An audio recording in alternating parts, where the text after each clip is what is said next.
So the iPhone 16 just ended up coming out, and I wanted to go and kind of hit on some of my favorite tricks and tips that you should definitely take advantage of on your iPhone 16. Now, the number one thing to keep in mind, the best tip I can give you, is to put a screen protector on your phone and put a case on your phone. The last thing you want to do is drop your phone and have it like shatter the screen within like a day.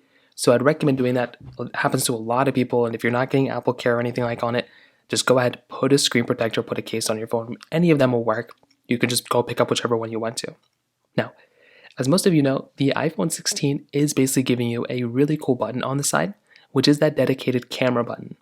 Now, some of you know that if you click on it all the way, it'll go and open up the camera. Now, you do have some other things here too. You can go and use that camera button to basically zoom in and zoom out. So you can press into it a little bit, and then you can zoom in and zoom out depending on which way you want to go. And that is actually something that's really, really cool. But did you know that you can actually go through and customize what this button does within the camera application?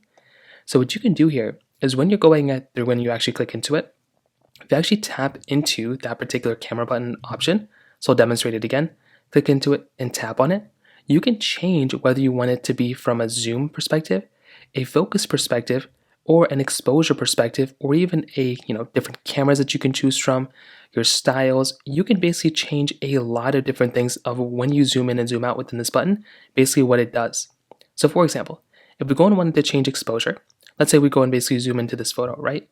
Well, if we go and click into it, and then we go and basically zoom in, zoom out, we can have it quickly change our exposure instead of zooming in and zooming out. So that might be something that a lot of people would rather prefer. You can also go and have it change your focal length thing as well. So once again, you can use it to change the focus, which is a really cool thing. A lot of people probably don't even need to mess around with it, but that is something that you can do. I think a lot more people will probably end up using it just for that zooming in, zooming out, but that genuinely is a really cool thing. And whether you have an iPhone 16, iPhone 16 Plus, or whatever iPhone you have, you do actually have that type of capability now, which is genuinely very cool. And you might as well go and start using your spatial, photo and video mode, which is a really cool thing as well. Now, another very big thing is that new dedicated action button. Now, this is a new feature for the iPhone 16s, but it was here on the iPhone 15 Pro, and it essentially replaces that older ringer style, ringer switch on off. So if you want to customize this button, all you're going to have to do is make your way over to your settings application, which is right here. Scroll down until you find this action button, this little action button option, which is right here. And you can basically click on it, and it will allow you now to go and customize this. So you can change it from being a silent mode to a focus mode, to opening up the camera, to flashlight, to a lot of other things. The best one probably is the shortcuts one. So if you want it, you can actually have it to customize your, shortcuts wherever the shortcuts option is. You can use that instead of going through and using something else. So with the shortcuts option, you can really, customize this whichever way you want to, which is a really cool thing. So I'd recommend using shortcuts. There's a lot of shortcuts out there, but that is another option that you basically have as well. Now, on top of that, did you actually know that you can go ahead and use your iPhone 16s to actually charge up other devices around you? This is something that's really cool. It debuted last year with the iPhone 15s, but we basically now have the capability of using, basically our iPhone as a power bank. So you can go through, if you have a USB Type-C cable, you can plug in one side to one iPhone, right? And you can go and plug in the other side of the cable to another product, another device, if it's a Samsung phone, whatever. And you can go and start charging via reverse wire charging other devices. So this is something that's really big as well. And you can do that within your iPhone 16s, which again is a really, really nice thing to have inside of these particular devices. Now, another cool thing is within our settings application. So if we hop back into settings and we come back to our main page, our battery option within our iPhones have a lot of capability, and they've been having a lot of capability for a couple of years. So what you can do is you can make your way over into your iPhone settings just like this. You can scroll down until you see a little option that says battery. So our battery option is right here. And then what we want to do is you want to go and click on battery health. And what we can do is we can see a lot of different things. So we can see our battery health and our maximum capacity, but we can now see our cycle count for our base iPhones. Before, this was a Pro iPhone feature. Now we can see our cycle count. Now this is the number of times our iPhone has basically used our entire battery's capacity. So you want this number to be, lower. If it's like a very high number, then that might not be the best thing ever. But this is now a really cool thing we have inside of our iPhone 16s as well. And you can go and see your battery cycle count. While we're here, if you click into charging, which is right here, you can now go and change your charge limit of your iPhone as well.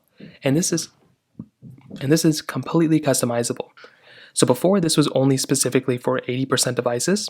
So now you can go and change it from 100% to 90% to 95, 95, 80, whatever you want to do. So now you have all these different increments in between. Now, the reason why you may want to do this is if you want to keep it at 85 or 95, whatever, the higher your battery percentage is, let's say if it's at 100%, basically the higher the cycle count could be because it's using your entire battery life or your battery size. So you may not always want to do it. If you're trying to keep this iPhone for like 5 years, then you might want to keep this at like 80 to 85%. Even 95% can make a really big difference if you're planning on keeping this iPhone for a ton of years going on in the future. So just one of those smaller things to keep in mind there as well.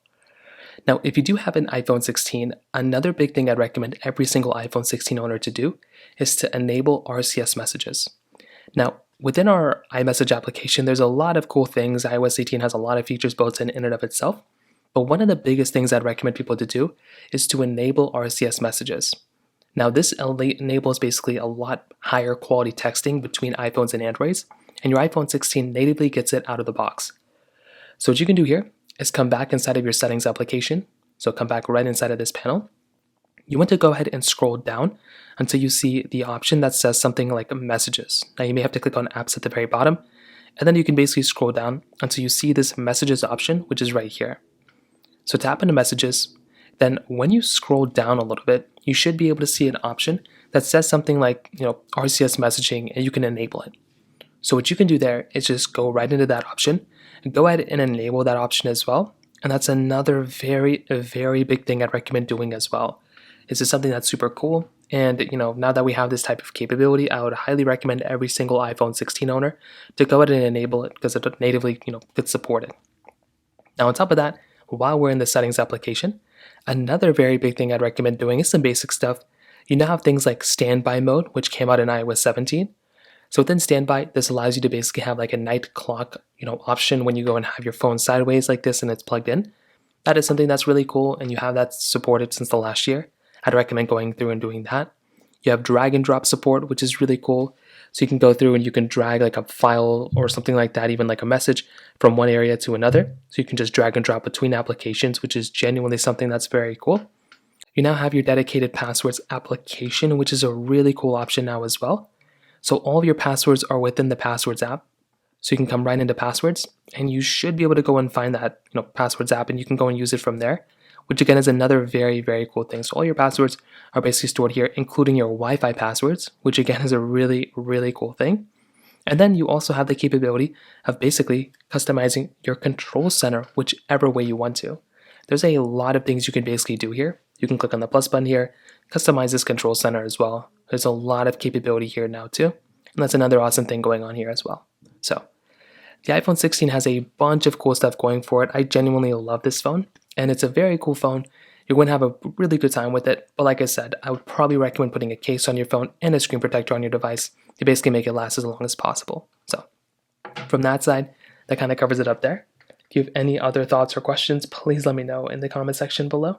Hit the like button, that would mean so much, but definitely hit that subscribe button. More importantly than everything else, I love every single one of you guys. Hopefully I'll catch you guys in the next video. Peace out till then.